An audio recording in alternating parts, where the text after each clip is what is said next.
कारण आता आपल्यापेक्षा एका हातात नागर आणि दुसऱ्या हातात पेन असायचा आमच्या.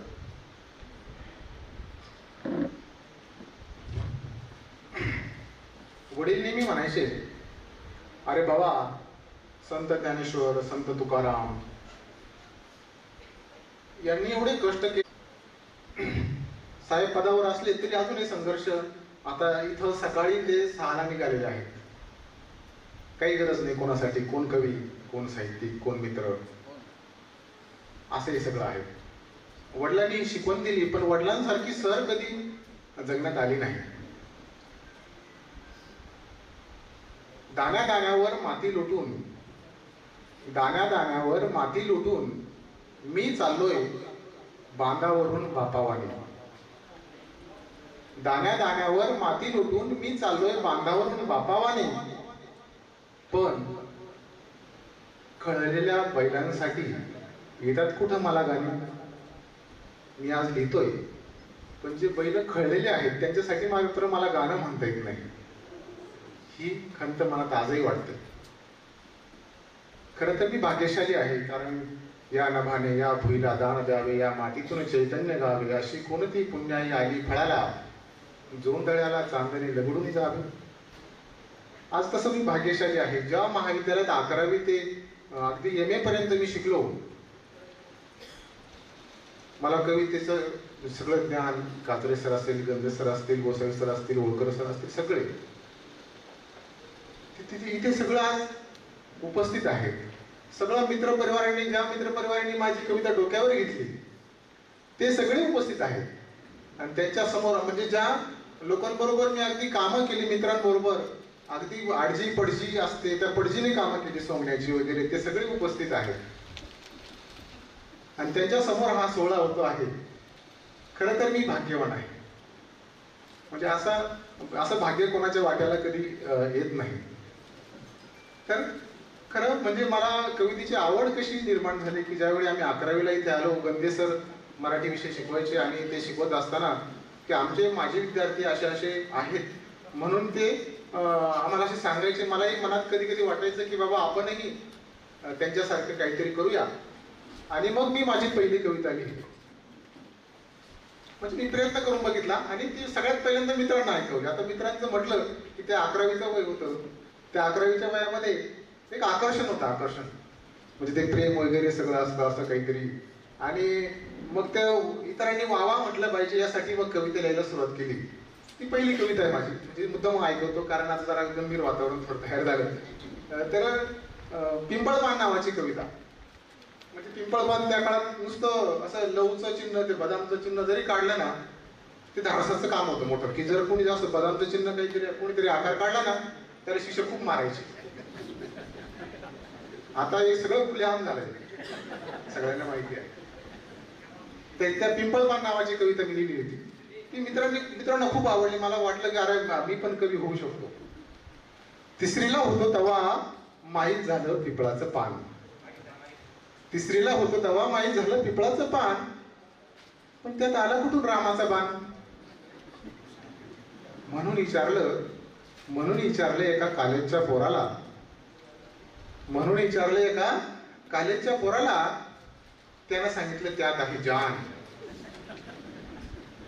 एक दिवस मात्र धावपळ करत चाललो होतो पेपरला. एक दिवस मात्र धावपळ करत चाललो होतो पेपरला. रस्त्यात सापडला खडू आणि तिथंच केला चित्रकलेचा पेपर सुरू. ते असं चिन्ह रस्त्यात काही काढून द्यायचं नाव इकडे, तिचं नाव तिकडं असं. धावपळ करत गेलो वर्गात. सारी पोरं हसली. त्यांनी बघितलं होतं. सारी पोरं हसली आणि पोरींनी तर बलबले डोळे वटारले. गुरुजी आले, धरली गच्ची. भडव्या, तुला अजून चड्डी आवरायची अक्कल नाही, असली उद्योग करतो. थांब, तुला आता कोळदांडच घालतो. तेव्हा फार शिक्षा करायची. आता रागाने सुद्धा बघायचं नाही. थांब, तुला आता कोळदांडच घालतो. तेव्हापासून मारली लक्ष्मण रेषा. तेव्हापासून मारली, असं करायचं नाही आता इथून पुढे कधी. तेव्हापासून मारली लक्ष्मण रेषा. पण काय ना लक्ष्मण, पण काय ना लक्ष्मण म्हणून झालो हैराण. एक दिवस मात्र दिसलं हरिण, जीव झाला वेडा, म्हणून म्हटलं आता रामबाण सोडा. तर अशा काही कविता मी प्रेम कविता त्या काळात लिहिल्या. पण काय झालं, मी म्हणजे एक माझी वही काजळे सरांकडे घेऊन गेलो आणि सरांना ती वही दाखवली. सरांनी माझ्या अगदी सर आता विष्णूने सांगितलं की सरांचं बोलणं असं आहे ना की ते सहज बोलणे हाची उपदेश आहे. अगदी सहज बोलून जातात पण तो उपदेश असतो. ते माझ्या शेजारी बसले आणि का रे तुझ्याकडे बघून असं मला तर काही वाटत नाही बाबा तू एवढं प्रेमाच्या प्रेम केला असेल, अनुभव असेल. हे कविता आल्या कुठून तुझ्या? नाही सर म्हटलं. आता मग मला उत्तरच देता येईना. मग सरांनी सांगितलं बघ मला या एकही कविता आवडल्या नाही तुझ्या, फक्त एकच कविता आवडली ती त्याने सांगितली. ती पहिली कविता सरांना आवडली तुम्हाला सांगतो. पाऊस फुटताच कोपऱ्यात कुडत पडलेल्या म्हाताऱ्या मोगडाला सुद्धा हाव सुटते. पाऊस फुटताच कोपऱ्यात कुडत पडलेल्या म्हाताऱ्या मोगडाला सुद्धा हाव सुटते. ते कनाट पडू लागतं पानवाऱ्याच्या गलबलाने. इथं फुटला तिथं फुटला म्हणता म्हणता पेरणी वाढते. इथं फुटला तिथं फुटला म्हणता म्हणता पेरणी वाढते. आणि नवतारण्या बांड पोरांच्या डोळ्यात आषाढ श्रावणाच्या पोरी वाकल्या दाखवतात. तर मग त्यानंतर मी सरांनी जेव्हा सांगितलं की बाबा मला तुझ्या काही कविता आवडल्या नाही, मी बऱ्याच दिवस कविता लिहायचं थांबवलं. पण नंतर बघितलं की बाबा ही जी सरांना आवडलेली कविता आहे, मग तिचं मग अवलोकन केलं की अरे ही कविता आपल्याला एकदमच सुचलेली आहे. आपण काही प्रयत्न केला नाही, टलटप फलप न जोडताय आपण अशी कविता लिहिली, ती सरांना आवडली. काही दिवसानंतर सरांनी सांगितलं की बाबा अरे दिगंबर त्या पुणे विद्यापीठात आपली काव्यलेखन स्पर्धा आहे, जा तुम्ही सगळे. मग मी ना म्हणजे माझ्या ते एक पीळ नावाची कविता म्हणजे काय झालं की तेव्हा आम्ही ना कांद्याच्या बैलगाड्या घेऊन इथं लासलगावला यायचो. तेव्हा ट्रॅक्टर वगैरे नव्हते आणि खूप गर्दी असायची बैलगाड्यांची. सरे म्हणजे कॉलेजने जर आम्हाला कोणी बघितलं मुलींनी वगैरे तर हसायचं, अरे हा दिगंबर हा कवी हा बैलगाडी घेऊन चालला. मग आम्ही तोंड बांधून घ्यायचो हसू नये म्हणून कोणी. हा आणि मग ती बैलगाडी मला आठवतं की 60 रुपये क्विंटल ना, 60 रुपये क्विंटल खाली त्या कांद्याची भाव गेली. आणि दिवसभर मी त्या काट्याला उभं होतो. संध्याकाळी घरी गेलो, लाईट गेलेली होती, सुन्न झालं. अरे आपण हे सगळं करतोय आणि आजचा रोजंदारी सुद्धा सुटलेली नव्हती त्या दिवसाची. मग आपण काय करायला पाहिजे? मग ते व्यक्त केलं मी त्या रॉकेलच्या दिव्यामध्ये, चिमणीच्या उजेडात मी ते व्यक्त केलं. ती एकदम सलग लिहिलेली कविता आहे, एक पीळ. आणि त्या सरांनी पाठवलेलं पुणे विद्यापीठात त्या एक पीळला मला प्रथम क्रमांक मिळाला. त्याच कवितेला मी सरांनी आता सांगितलं की जे मुंबईला चेंबूर येथे जे साहित्य संमेलन होतं प्रतिभा संगम, त्यात पण त्याच कवितेला पहिला मिळाला. म्हणजे त्यानंतर मला वाट सापडत गेली कवितेची की बाबा कविता म्हणजे अशी कला आहे साहित्यातली की त्या कलेतून आपण स्वतःला व्यक्त करू शकतो. तीच खरी कला आहे. आणि म्हणजे असे सगळे अनुभव जीवनामध्ये त्या कवितेच्या बाबतीत आले. खरं तर नांगराचा घाव या शीर्षकाविषयी मला जरासा बोलावं असं वाटतं. याचं कारण असं आहे की डॉक्टर असतील सगळे मला भेटले, दिगंबर अरे तू म्हणजे हे नाव कसं दिलं. म्हणजे बरेच लोक मला या संदर्भात बोलले की घाव तू म्हणजे तुला काय अपेक्षित आहे. साहेब पण बोलले सगळेच की बाबा म्हणजे तुला अपेक्षित काय आहे, वेगळं जरा वेगळं वाटतं हे. खरं तर सांगायचं घाव हा जो शब्द आहे ना हा वेदनादायक आहे, वेदना देणार आहे. कुऱ्हाडीचा घाव असेल, चाकूचा घाव असेल, पण नांगराचा घाव मात्र वेदना देणारा नाही. तसं आपण म्हणतो ना टाकीचे घाव घातल्याशिवाय दगडाला देव पण येत नाही. म्हणजे दगडाला जर देव पण त्याला असं त्यात ठोकावं लागतं. तसं नांगराचा घाव घातल्याशिवाय मातीला माती पण येतच नाही.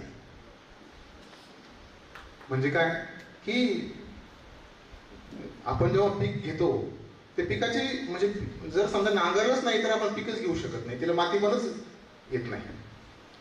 म्हणजे हा घाव जो आहे हा त्या अर्थाने वापरलेला शब्द आहे, वेदनादायक नाही. नवनिर्मितीच्या दृष्टिकोनातून त्या सगळ्या कवितांचं आणि घाव नावाची कविता तुम्ही पुस्तक घेतल्यानंतर अवश्य वाचा, एक एक शब्द वाचा. त्यावरनं मी ते शीर्षक त्या ठिकाणी दिलेलं आहे. खरं तर बोलण्यासारखं पुष्कळ आहे, पण सगळ्या आपला विचार करता मी फक्त माझी एक कविता फक्त आपल्या समोर सादर करतो आणि थांबतो. त्या अगोदर मी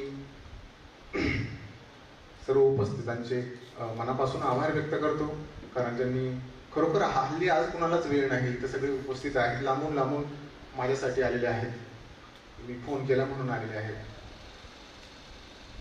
पठारे सरांचं तर ऑलरेडी एवढं वय आत्ताच 75 झालेली आहेत, पण ते आले आहेत. म्हणजे मला त्यांचं कोणत्या शब्दात आभार मानावं. चंदन शिवे सर तर अक्षरशः ऐनवेळी तयार झाले लगेच. म्हणजे मला सुचत नाही आता की यांचं, या लोकांचं, एवढ्या मोठ्या महाराष्ट्रातल्या नामवंत लोकांचा आभार मी कसं मानू.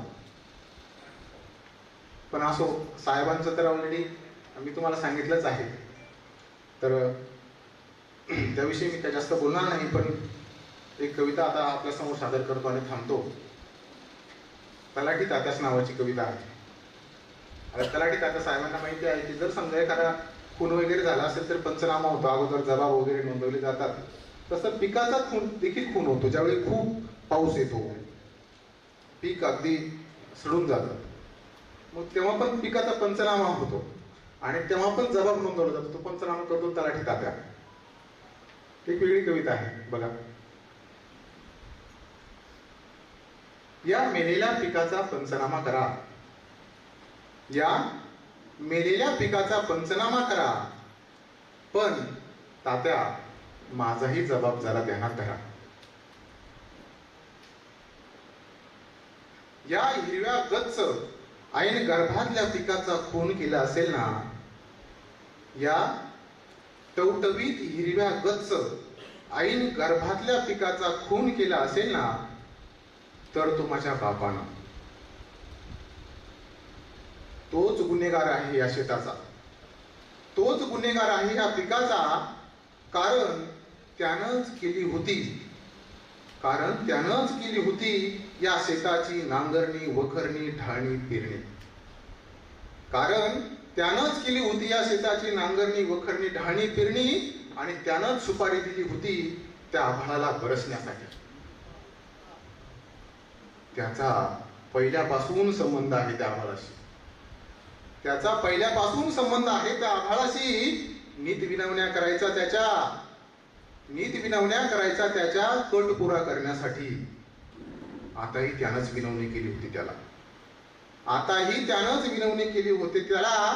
तो रातबळी आला आणि आडवा तिडवा अख्ख्या पिकाचा चेंदा मेंदा करून गेला. आणि तात्या अख्खे पुरावे नष्ट करायचे काम केले असेल ना, आणि तात्या अख्खे पुरावे नष्ट करायचे काम केले असेल ना, तर ते माझ्या मायेनं.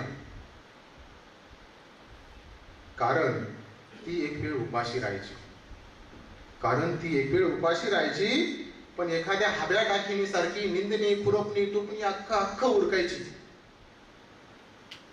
तिचीच खरी आहे माझ्या बापाला साथ, तिचीच खरी आहे माझ्या बापाला साथ, म्हणून तिचाही कुणाशी हा मोठा आहे हात. ते बघा ते कसे बसलेत मुके होऊन. डोक्याला पटकूर गुंडाळून बसलाय ना तो माझा बाप, डोक्याला पटकूर गुंडाळून बसलाय ना तो माझा बाप, आणि फाटकाच पदर डोईवर घेऊन बसली ना ती माझी माय. त्यांना शिक्षा झालीच पाहिजे, त्यांना शिक्षा झालीच पाहिजे. इथेच या बाबळीला बांधा माझ्या बापा, इथेच या बाबळीला बांधा बापाचा फास, इथेच या बाबळीला बांधा बापाचा फास, आणि मायला धरायला सांगा कायमचा उपवास, मायला धरायला सांगा कायमचा उपवास. तर त्या सर्वांचे अगदी मनापासून धन्यवाद मानतो आणि थांबतो.